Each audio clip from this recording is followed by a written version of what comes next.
ቱርካን ሶመር ብላ ትጠራዋለች። ያው ባለፈው አንተ ለኔ ስለ ሁለታችን የትዳር ቀጣይ ጉዞ እንደወስን ነግረኛል ነበር። እኔም ብዙ አስቤበታለሁ ታዲያ ብላ የነገረችው ትዕይንቱ ከነ ወይዘሮ ሩቻን ቤት ያላትን ዕቃዎች በሙሉ በሻንጣዎቿ እየሰበሰበችና ሁሉም የቤተሰቡ አካላት በተለያዩ አይን እያዩዋት በታክሲ ወደ ቤተሰቦቿ ቤት ስትመለስ ያስመለክተናል። ቱርካን ቤት ስትደርስ የሰፈራቸው ሰው ሁሉ በትዝብት በራቸው ላይ ቆሞ አይኗን እየገረመሟት ስትገባ እናቷ ግን እናቷ ነችና በእንኳን ደህና መጣሽ እናትነት አቀባበል ወደ ቤት ትቀበላታለች። ሻንጣዎቿንም እላይ ክፍል እናድርጋቸው ሳዲክ እንዳያወቅ አለቻት። ወይዘሮ ነስሪን ዝም እንዲሉና ሚስጥር እንዳያወጡ አስጠነቀቀቻቸው። ምክንያቱም ዶክተሩ ምንም ያበሳጨው ጉዳይ እንዳይኖር አስጠንቅቆኛል ስትላቸው ሂክመትም ታዲያ ቱርካን ምንም አላልሽውም አይደል ይላታል። እናቷም አዎ እንዲሁ አባቷ ደህና እስኪሆን እንደመጣች ነው የሚያውቀው። ሶመር ሻንጧን ይዞ ቱርካንም ጥላው በመሄዷ እቤትም ከእናቱ ጋር ሰላም ባለመሆኑ ጀልባው ላይ ሊኖር መጥቷል። ካፒቴኑም እንኳን ደህና መጣ፣ አሁን ጥሩ ጊዜ ነው የመረጥከው፣ አየሩም ቆንጆ ነው ሲለው ለመዝናናት የመጣ መስሎት ነው። ያው አይ ላልተወሰነ ጊዜ ቆያለሁ ሲለው እሺ እንግዲያውስ አንዳንድ ነገሮችን ገዛዝቼ መምጣት ይኖርብኛል ብሎት ይገባል። ትንሽ በሐሳብ ጀልባው ላይ ሆኖ ሶመር ከተብሰለሰለ በኋላ ስልክ አውጥቶ እነ ቱርካን ቤት ሲደውል እህቷ ዴዮንዩሽ ታነሳዋለች።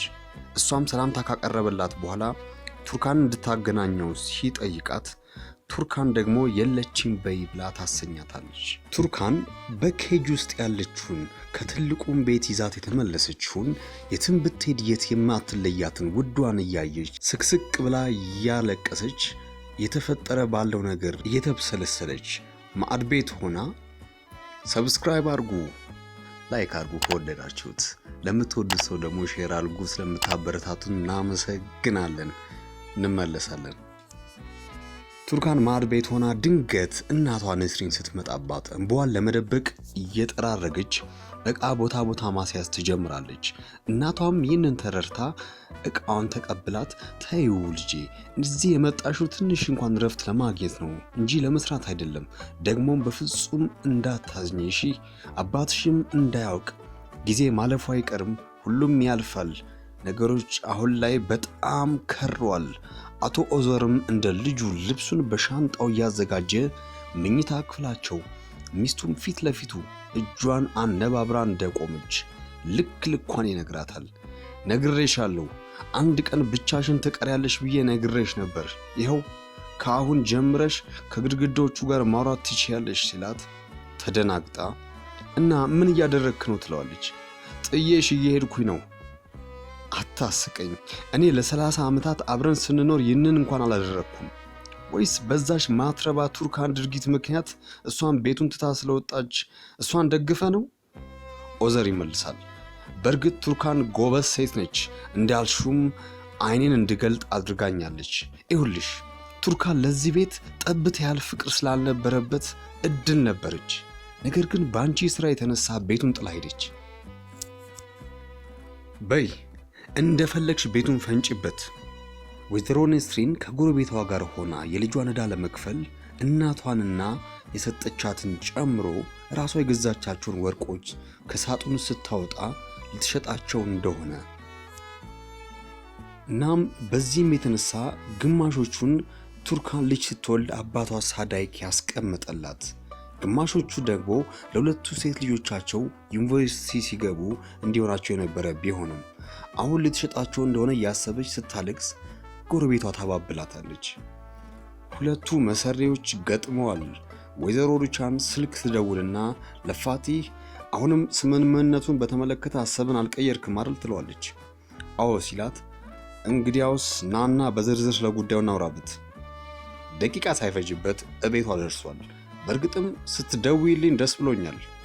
ሩቻንም በል ጊዜ አናባክን ወደ ጉዳዩ እንግባ ትለዋለች። ያንተ ቤት ስትለው ያ ቪላ አዎ ታሪካዊ ነው አይደል? አዎ ከአባታችን ነው የወረስነው፣ ውርስ ነው ይላታል። ታዲያ የሶስት ሰው ነው አይደለ ንብረትነቱ ስትለው ልክ ነሽ። የኔ የወንድሜና የእህቴ ነው። በእርግጥ የእህቴን ድርሻ ለወንድሜ ሳዲቅ ሰጥተዋለች፣ ግን ይፋ አይደለም። በል በደንብ አዳምጠኝ። አሁን ከበዓል በኋላ ትሄድና ክስ ትመሰርታለህ። ቤቱንም ድርሻን እንዲሰጡ የኔ ጠበቃ ያግዛል። ስለዚህ ቤቱ ለሽያጭ ይቀርባል። ከዛ እኔ ልገዛው እፈልጋለሁ። ከዛም ያንተን ድርሻ 2 እጥፍ እከፍልሃለሁ ትለዋለች። ፈገግ እያለ ይገርማል፣ የራሴን ቢዝነስ መክፈት እፈልግ ነበር ብሎ ሲንቀባረር ሩቻን ከተቀመጠችበት ብድግ ብላ ተስማምተናል ብላ ትጨብጠዋለች። ከገበያ ቦታ ቱርካንና መላ ቤተሰቧ ለበዓል እየሸማመቱ ቱርካን ከሱቁ ስትወጣ ሚኔን ታገኛትና ሰላምታ ከተለዋወጡ በኋላ እዚህ ምን ትሰሪያለች ስትላት ከሶመር ጋር ተለያይተናል ትላታለች። ሚኔም ክውትልና በደስታና በማስመሰል ሐዘን ውስጥ ሆና ይህ እንዴት ሊሆን ይችላል? አንቺ ከሶመር ጋር መለያየት እንደማትፈልጊ ነበር ማውቀው። ልክ ነሽ፣ እንደዛ ነበር። ነገር ግን አሁን የተረዳሁት ነገሮችን የበለጠ ማወሳሰብ እንደሌለብኝ ነው ትላታለች ቱርካን። ሚኔም ስላቋን ትጀምራለች። እኔም ነግሬሽ ነበር ለዛ ቤት ጭራሽ እንደማትመጥኝና እንግዳ እንደነበርሽ።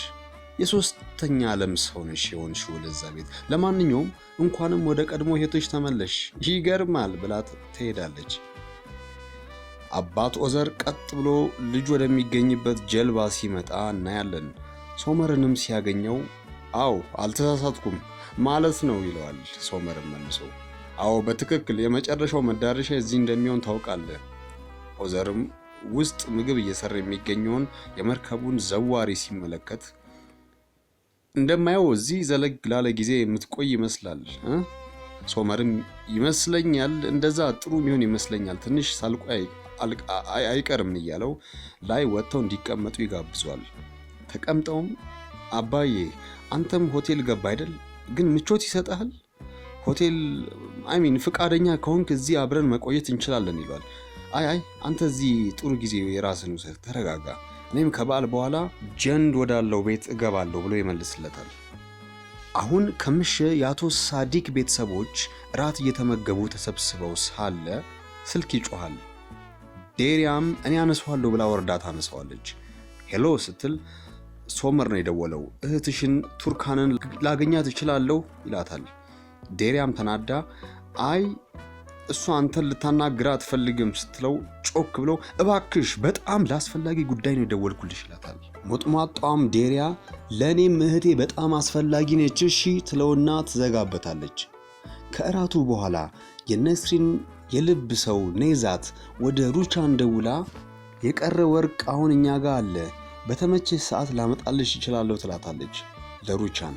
ሩቻን ደግሞ እኔ ስለ ወርቅ ግድ የለኝም፣ አንድ የስማችንን እነዛ ቤተሰቦች አጥፍተውታል ስትላት ወይዘሮ ኔዛት አይ ግድ የለሽም፣ እኔ የእናንተን ዕዳ እንዲሁ ከቤተሰቡ ጋር ሆነን መክፈል አለብን፣ ከበዓሉ በኋላ ልመልስልሽ ግድ ይላል ስትል ሩቻንም ለመገላገል እሺ ጥሩ ብላ ትዘጋበታለች። ኦ አምላኬ ግለቱ ላይ ደርሰናል። እነሆ ቱርካን እንቅልፍ እምቢ ብሏት በሐሳብ በመስኮት ስትብሰለሰል ሶመር ስልክ አልነሳ ስላለው ወይም ሊያገናኙት ቱርካንን ስላልቻሉ በድቅድቅ ጨለማ እቤት መጥቶ የበሩን ደወል ይጫናል። ታዲያ የሚከፍትለት ሲያጣ ራቅ ብሎ ሲያይ በመስኮት ቱርካን ተክዛ ያታል። እሷም ልተኛ ስትል መልሳ ታየዋለች። ከዛም እንደጨከነችበት ለማሳየት ሰላምታም ሳትሰጠው መጋረጃውን ላዩ ላይ ትዘጋበታለች። የዛሬው ኤፒሶድ እንዴት ነበር? ግለቱ እጅግ ጨምሯል። የነዚህ የቤተሰብ ታሪክ ውስብስብ ሆኗል። ቀጣይ ክፍል ምን ይሆን? ሰብስክራይብ እያደረጋችሁ ጠብቁን። መልካም ጊዜ